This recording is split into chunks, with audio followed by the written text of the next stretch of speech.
Good morning, dear student. Myself Miss Deepti from DIP Scroll Bag. In today's lecture, we are continuing the reading of History Chapter 2, Establishment of Company Power.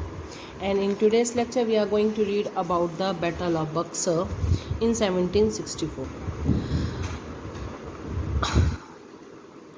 So the son-in-law of Mir Jafar was made the new Nawab of East by the East India Company in Bengal, and Mir Qasim also tried to establish the financial status of financial status of Bengal. He tried a lot of things there, like he modernized the army and abolished the taxes or in internal trade. Hence, he became unpopular. He was popular among the Indians, but he was unpopular with the Britishers. So Mir Qasim, so British was become against him, and to get rid of British, Mir Qasim also made an alliances with the Shah Alam II and Nawab of the Awadh and Sirajuddaula, and they fought. All these three rulers fought together against British, but in Buxar in 1764, but they all defeated in this battle, and British become the master of India. So we can say the Battle of Buxar was the main was a milestone which make Britishers the master of India. The result of Battle of Buxar was very dramatic. Few are mentioned here. Number one, the Robert Clive introduced dual government in Bengal in 1765 and which lasted up to 1772. They placed Mir Jafar on the throne but did not give him any power. Number two, the Nawab of Awadh had to pay a war indemnity of rupees 5 lakhs. Third, the Mughal emperor granted Diwani or the right to collect the revenue from Bihar, Bengal and Odisha to the East India Company. Fourth was the Treaty of Allahabad was signed between the British Shah Alam II and Sirajuddaula in 1765. So these were the result of the Battle of Buxar. The most important is this, that Bihar become under the West Bengal come under the British government, as Mughal emperor gave her the Diwani. Diwani means right to collect the revenue from Bihar, Bengal and Odisha, and they become the ultimate powerful person in these three areas, and that is why it is known as the milestone in the history of British in India. Bengal suffered very much under the dual government policy of Clive. The situation also become worse during the famine. Finally, it was Warren Hastings who ended the dual government and brought Bengal directly under the control of East India Company. After two battles, British adopted different policies to expand their control. One such was the subsidiary alliances. This was introduced by Lord Wellesley, who was the Governor General of India in between 1798 to 1805.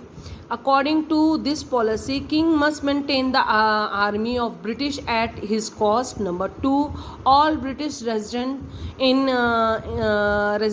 the court, to allow a British resident in the court to keep. Number three, to keep only the British in his kingdom and remove all other Europeans. Number four, to debate, buy and consult with British on any issue of the kingdom.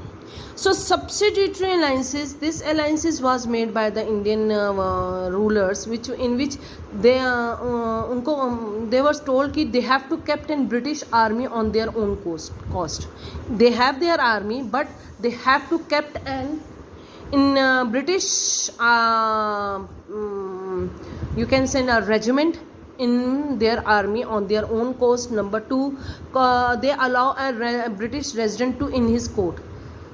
जो भी राजा है उसके court में एक British residence होगा, जो कि British को रिप्रेजेंट करते होंगे। Number 3, to keep British kingdom in his kingdom and remove other. अब ब्रिटिशर को अगर आप कोर्ट में रखोगे तो बाकी यूरोपियंस को आपको निकालना पड़ेगा, ये उनका एक शर्त थी। उसके बाद में सबसे बड़ी जो शर्त थी कि ब्रिटिश के साथ में वो अपने कोई भी प्रॉब्लम्स है, चाहे वो किंगडम से रिलेटेड फाइनेंशियल प्रॉब्लम है, दीवानी प्रॉब्लम है, कोई भी प्रॉब्लम है, तो वो ब्रिटिशर्स के साथ में ही के साथ ही वो कंसल्ट कर सकते हैं, वो किसी और के साथ में कोई कंसल्ट नहीं कर सकते हैं। तो ये सब्सिडियरी अलायंसेस किया गया था। इसके अकॉर्डिंग काफ़ी स्टेट्स को उन्होंने डायरेक्टली नहीं, इनडायरेक्ट वे से अपने अंडर करने की कोशिश की थी। अब इसके बाद में आता है एंग्लो मैसूर वॉर, जो कि मैसूर के जो पावरफुल पर्सन मैसूर के जो राजा थे उनके नाम पे था। इसमें 2 जनों का नाम आता है, one is the Hyder Ali and second is the Hyder Ali son Tipu Sultan. तो टीपू सुल्तान और इनके बीच में बहुत वॉर हुए हैं और हैदर अली के साथ में भी इनकी वॉर हुई है। एंग्लो मैसूर वॉर कोई 4 वॉर्स की गई हैं, जिसमें सबसे पहला वॉर उनका for Nizam of Hyderabad form the coalition with the British to attack Mysore. However the Nizam was defeated and sign treaty to help each other however whenever the enemy attacks. Second Anglo-Mysore was in 1771. Marathas attacked Mysore, but the British did not help Hyder. Hyder died in the battle, but the war was continued by his son Tipu and finally signed a treaty at the Mangalore.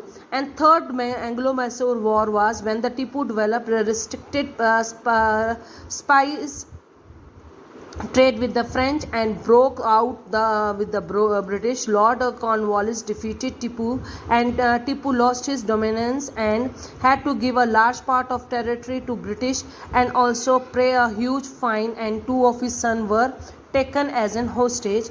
And fourth Anglo-Mysore war was in which it was 1779 and in which Tipu Sultan died.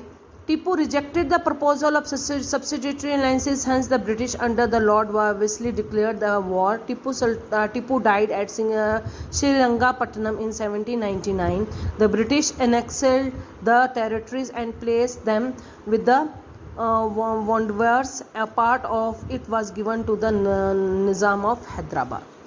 अब जो Anglo Mysore war हुई है, 4 war हुई हैं, इसमें पहली 2 Wars जो हुई हैं वो हुई हैं टीपू सुल्तान के फादर हैदर अली के ने लड़ी हैं। बाकी 2 वॉर्स जो हैं टीपू सुल्तान ने लड़ी हैं।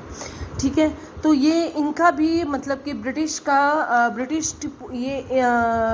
ब्रिटिश ने टीपू सुल्तान ने को ज़्यादा, हैदर अली के साथ में इनका ज़्यादा कोई प्रॉब्लम नहीं हुई थी, लेकिन हाँ टीपू सुल्तान के साथ में इनकी काफ़ी प्रॉब्लम रही है। तो टीपू सुल्तान को इन्होंने हराया जब तक, और उसको हराने के बाद ही ये साउथ में अपने आप को स्थापित कर पाए थे। ये एंग्लो मैसूर वॉर के यही कंक्लूज़न निकलता है।